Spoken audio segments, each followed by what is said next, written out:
Marley's right on cue.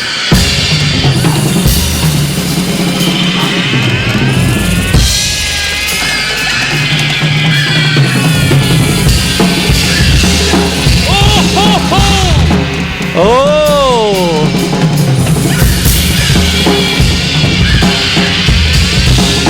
Oh, my name's Quinlan. Welcome to Melbourne Musos Facebook Live.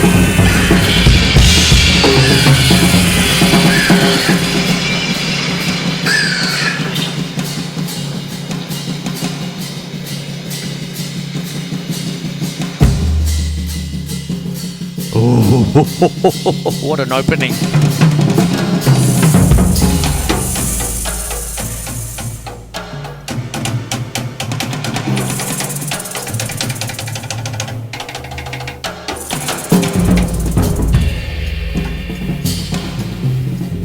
Welcome.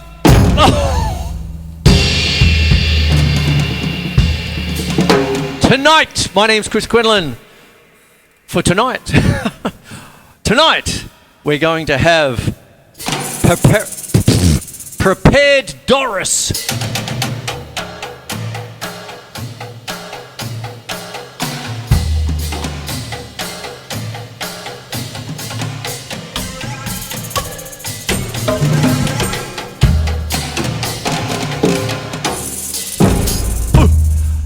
What I'm doing is welcome to tonight's show. Yes, on a finals weekend. Oh boy, oh boy, oh boy, oh boy.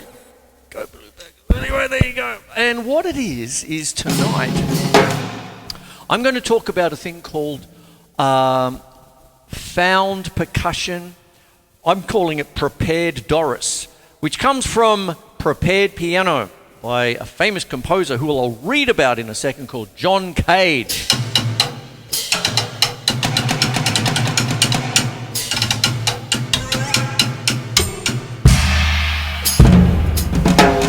And also Foley. I love Foley. I do it for impromptu TV all the time. And for those of you who do not know what Foley is the sound effects, the overdubbing, that kind of business. If there's going to be thunder and lightning, very, very frightening.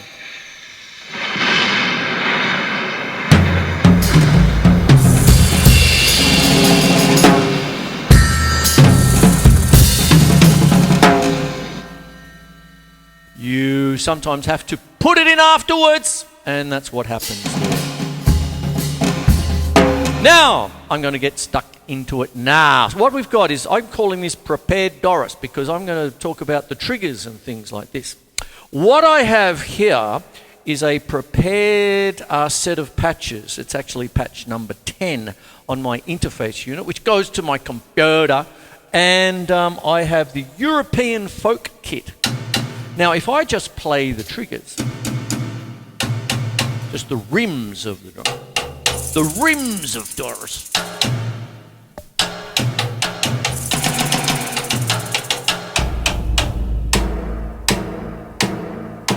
Very dramatic.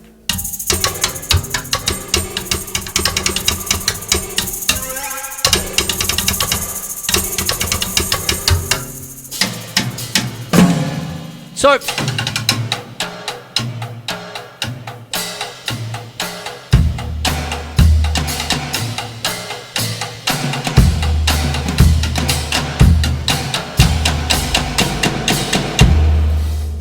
you see, so that's what goes on there. And what happens is that when I'm saying prepared Doris, I mentioned before prepared piano. And now I'm going to talk about John Cage, the composer. Here we go. John Milton Cage Jr., September the 5th, 1912 to August 12, 1992, was an American composer and music theorist, a pioneer of indeterminacy in music, electroacoustic music, and non-standard use of musical instruments. Cage was one of the leading figures of the post-war avant-garde. Critics have lauded him as one of the most influential composers of the 20th century. He was also instrumental in the development of modern dance, mostly through his association with choreographer Merce Cunningham. There you are, beautiful. Cage's teachers included Henry Cowell, 1933, and Arnold Schoenberg, 1933 to 1935. Best known for their radical innovations in music, but Cage's major influences lay in various East and South Asian cultures. Through his studies of Indian philosophy and Zen Buddhism in the late 1940s, Cage came to the idea of aleatoric or chance-controlled music, which he started composing in 1951. He is most famous for the infamous piece called 433. And it's 4 minutes, 33 seconds of silence.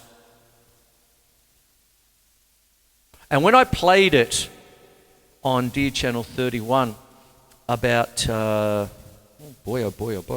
years ago, when I played it, I got a call from Channel 31 saying, "Chris, we can't put it on." I said, "Why not? It's 4 minutes, 33 of silence. If we have silence for 18 seconds, the alarms go off. Can't have it on. Can't have silence." But anyway, I got it done with a warning underneath. Warning, this is silence. It's meant to be like this. And I often say, whenever I bring it up, which I do bring it up periodically, is the fact that I think that piece of music actually did him a disservice, because before that, he was a wonderful composer for percussion and group percussion and all that. And then in around about 1940, he had a piece, he's commissioned to write a piece of music, percussion music, called Bacchanal. Bacchanal. And he didn't really have the budget for it, nor the room in the space for a set of percussionists. And he came up with this idea of putting nails and rubber band and rubbers and erasers and springs inside the piano that was in the room. So all of a sudden you had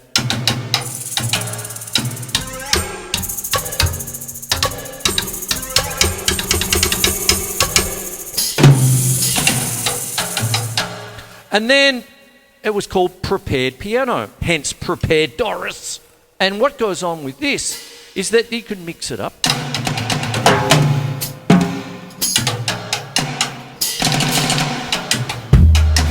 Now, it sounds like I'm goofing around, but if you push it up against a regular tempo,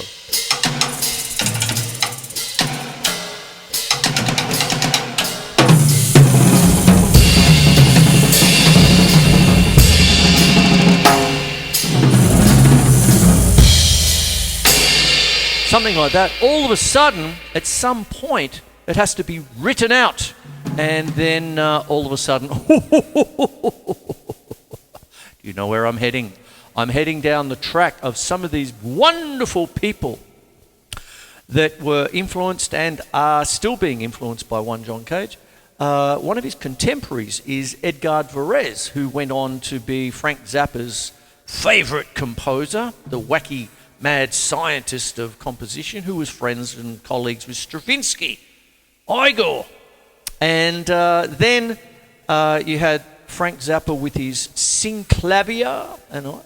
Ionization is one of Edgar Varese's most famous pieces, and there it is there. I'll put it later on when I do the 4-camera shoot, but there it is there. And it's a piece that was written in the 1920s, and for 13 players, full score, duration 6.5 minutes. You know where I first heard about this? Jim Chapin's jazz book, Advanced Techniques for the Modern Drummer. He actually talked about it. And I went, I'm going to go find it. And I found it. There you go. And then what goes on is, I'm going to do this, actually. There it is there. There's all the pieces. Now, when you're doing things with 13 percussionists, you have to work out where they're all going to be, you see. And that's what he did. Now, pardon me, camera 1. This will come up later on. But I'm going to grab you, camera 2, and put it there. Oi! There it is for 13 players. So there it is there. This will be up later. Okay. So that's what we have. You see? Oi! Beautiful. There it all is there. There's the analysis by one Nicholas Slonimsky, who I first heard about proper from Frank Zappa, and one Alan Zavod, who had his book. There it is, his big book there, loved by many people. Have a look at this, siren. You've got a siren there, you see? Sirens. I think I've got a siren. Where's my siren? Is that it? Oh no, that one. There you go. Oh, come back. And there it is. And there's the music for it, you see. There it is there. I'll put it up here. This is Grand TV here. Oi! There it is. Oi! So there it is. And that's what you have. I'll put this camera back. And there's your ionization. And that's what goes on with that. And it keeps on going. Beautiful. And then when we're talking about these kinds of concepts,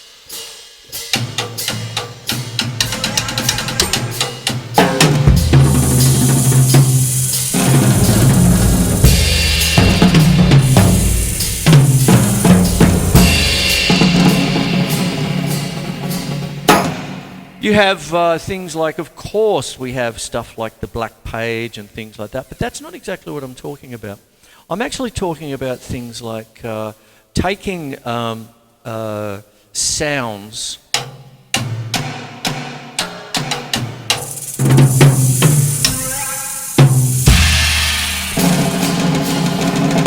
now, when you're doing it like that, it sounds like what I'm doing. But as soon as you put a soundtrack to it, like as soon as you put vision to it, I mean, the classic is Jaws. Meow, meow, meow. Chomp, chomp, you know, best of luck. You go. And that's what you got. Then that becomes the soundtrack. You can have space for the dialogue. You can have all sorts of things like that. And then what happens after that, you have your Foley, as I mentioned before. If you're going to have the shark, you're going to need sort of the soundtrack of the sea. And if you're going to have the beautiful young lady, oh, I'm swimming, it's so beautiful, wonderful, wonderful, wonderful. What have I got here? There is it, I think. And, you know, chomp, chomp, chomp, chomp, chomp, chomp. And that's what goes on, you see.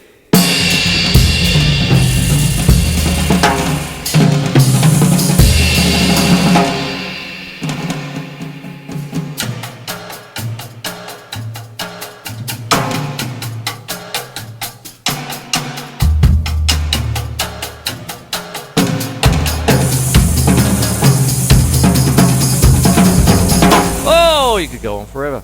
And then what happens then is that when you're dealing with things like this, I've talked about John Cage, very short biography. Go check him out. He's all over YouTube. He writes some beautiful music, wonderful stuff for percussion, other beautiful stuff for piano, not always prepared, not always with nails in them and stuff, and wonderful. And most people, oh, he's that loony one, does 4 minutes, what, rubbish, and all that. He was trying to prove a point about sound. I mean, you could go outside right now and just, I think with an umbrella, I think it's raining, and just listen. Just listen. It'll come in. And you'll get it in stereo, you know. The crow.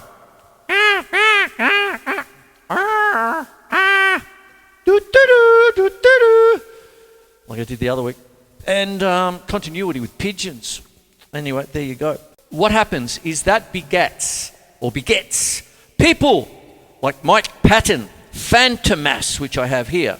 And then when Frank Zappa got in deep with his synclavier, he put out this wonderful album called Civilization Phase 3, which is the third part of what he started in the late 60s with Lumpy Gravy. I've got the album, I should have brought it out, but I've just stuff. And that's wonderful. It's the last, it's his posthumous album after he passed away in 93. It's a wonderful little thing here. It's needs a few listens to get into, of course. And but that's everything getting put together via computer. And then when we're talking about things like Fantomas, that's their first album. And it was all based on the Man Fantomas and the movie to a certain degree. And you've got something like, how many tracks is this? Pages 1 to 30, book 1, 42 minutes and 51 seconds, and you've got 30 tracks. Some of them are just seconds long. And it's just wonderful. And with Mike Patton, you've got Mike Patton, Dave Lombardo from Slayer. Got it. Buzz Osborne and Trevor Dunn, Melvins, all that business. And there's Fantomas there. And it's wonderful. And it's very pointillistic, meaning very short, sharp. Then you had like their best of. It's almost like their commercial album, Director's Cut. That's a wonderful album. I love that one. I might play it later on. And then you have Delirium Cordia, where it's Fantomas basically doing a soundtrack to Open Heart Surgery with some wonderful photos. Ouch. And this is Cartoon Business, their last one. And all of it is exactly what I'm talking about. Mike Patton would put it all together and then have the band learn it up and play it. I saw them a number of times, and I just went, how do they do that? How do they do that? And there was one where Terry Bozzio guested with them in 2005, I think, filled in. And that's on your YouTube. Montreux Jazz Festival, I think, so there you go.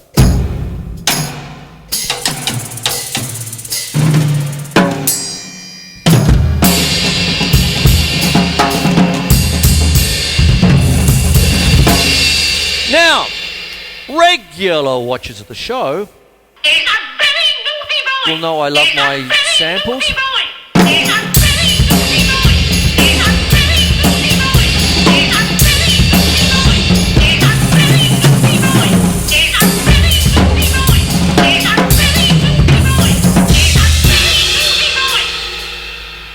Life of Brian, 1979.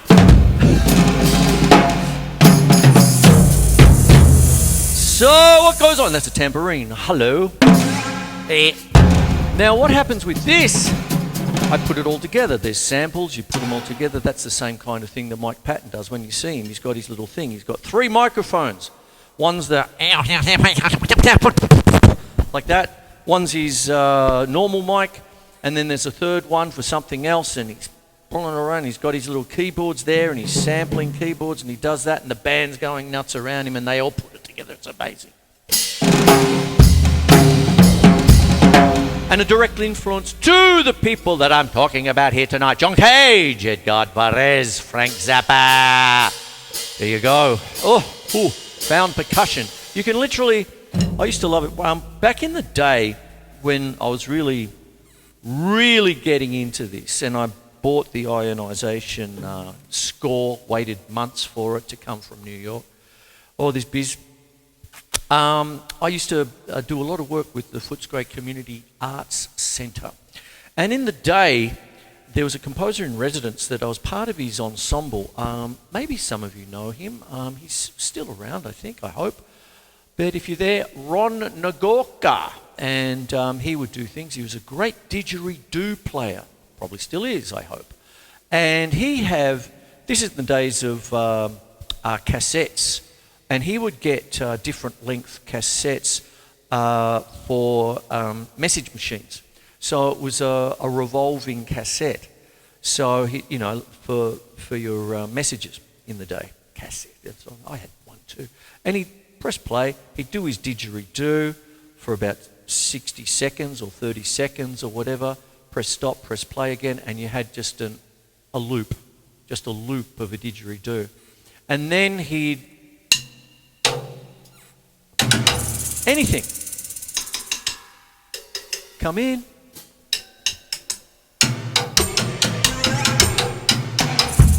And then let that go and it'd come around and next thing you had this,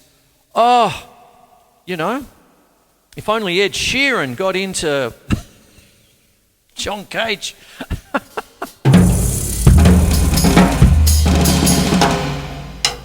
There's a joke there somewhere.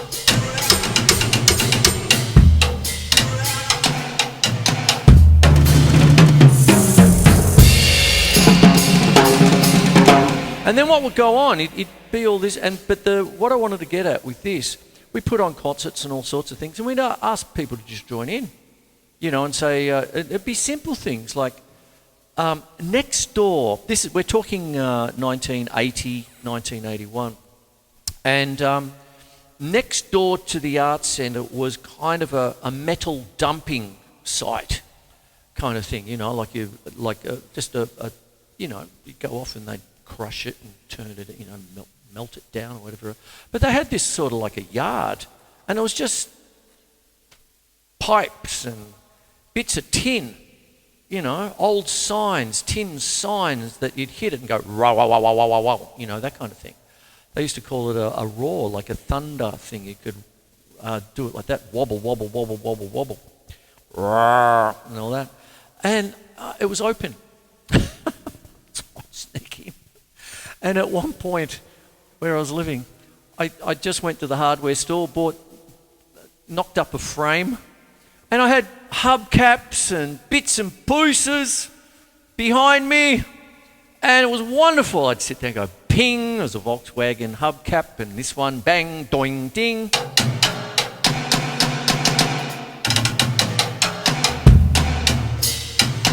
Yes, I need to get a light. So,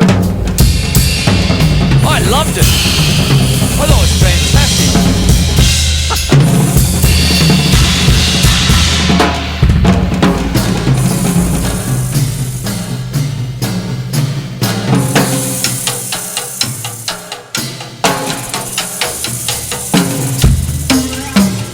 Now, on a technical side,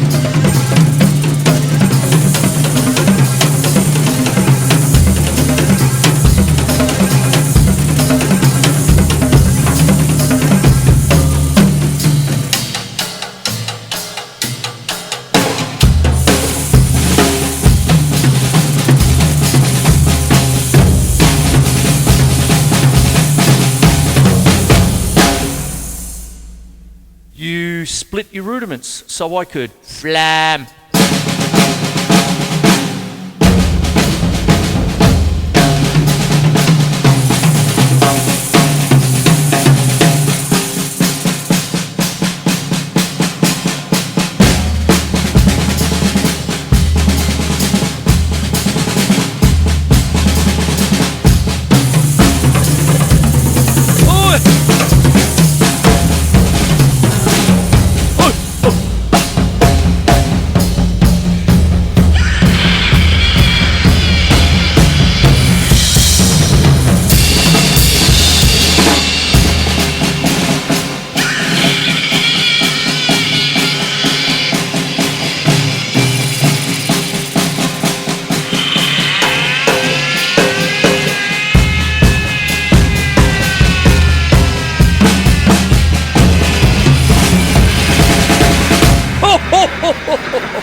Very naughty boy is what Mum used to say.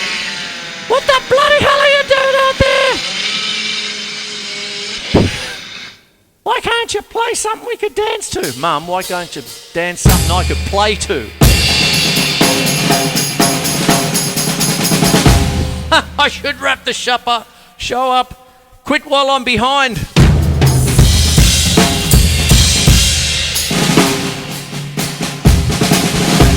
Now,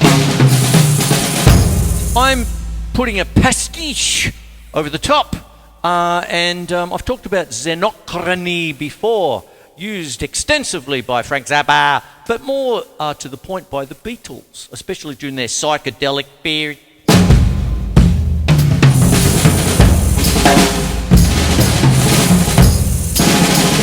Go ahead and check it out. I hope that what I've done tonight gives you a bit of an idea to go off to the YouTuberies or whatever and check out these wonderful people. I'll rip out their names one more time. John Cage, check it out. Edgar Varese, Frank Zappa, Mike Patton with the band Fantomas. Check out the one at Montreux Jazz Festival around about 2005 with Terry Bozzio subbing in. And there you go there. Found Percussion. get a bit of pipe and hit it at the right place. There you go. And then xenochrony, used all the time in soundtracks. Themes. If we're going to do Jaws, boom, boom, boom, boom, boom, boom, doodly-dee, doodly-dee, all that. But I'm swimming, there's the la la la da da da, nice peaceful music, la la la la la la la, brr, brr. And then one thing. And what happens is there's a juxtaposition.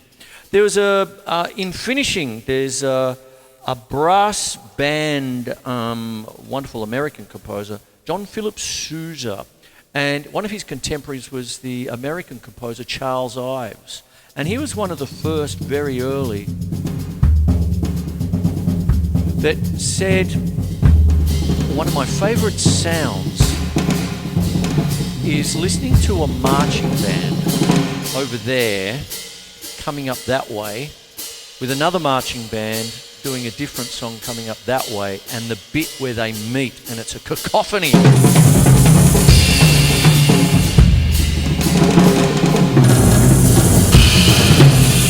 Like this.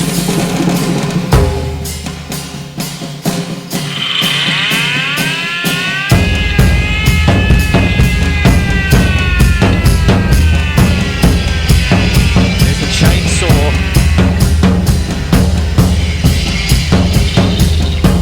Point Cooked Chainsaw Massacre.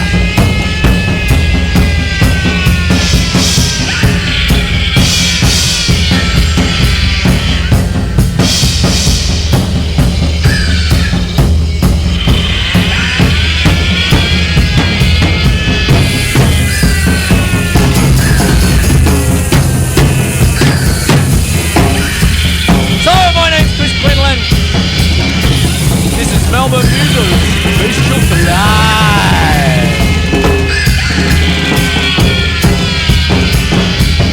What the hell is going on? I'll have the 4 camera queued up tomorrow. Pre-match. Da da da da da da da da da da.